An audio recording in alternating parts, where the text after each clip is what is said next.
யாமிருக்க பயமேன் என்பது முருகப் பெருமானின் அருள்வாக்கு. எளியோரை காக்கும் இறைவனாக முருகன் அறியப்படுகிறார். குன்று இருக்கும் இடமெல்லாம் குமரன் இருக்கும் இடம் என குன்றுகள் தோறும் கோயில்களைக் கொண்டுள்ளார். அத்தகைய முருகப் பெருமான் பிறப்பை பற்றி புராணக் கதைகள் என்ன சொல்கிறது என்பதை அறிந்து கொள்ளலாம் வாருங்கள். முருகப் பெருமான் தமிழர்களின் ஒப்பற்ற தெய்வமாவார்.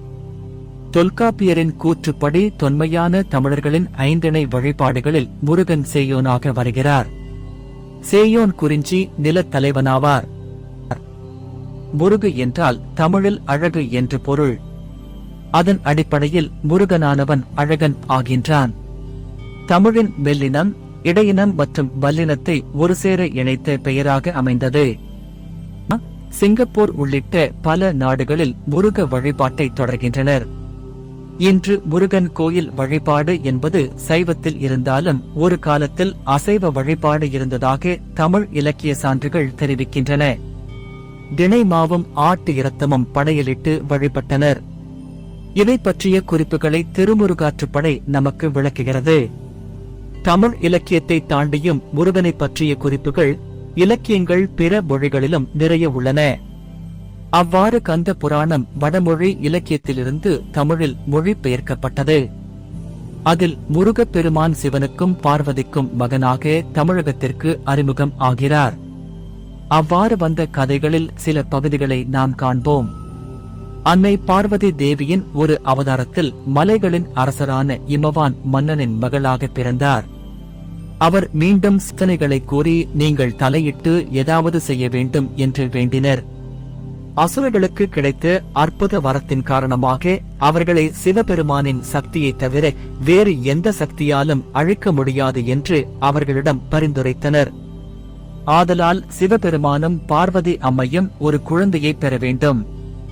சிவபெருமான் தியானத்தில் இருப்பதால் பார்வதியின் மீது ஈர்ப்பை ஏற்படுத்த வேண்டிய தேவை இருந்தது. அவர்கள் ஒரு விசித்திரமான யோசனையை நடைமுறைப்படுத்த ஆயத்தமாகினர்.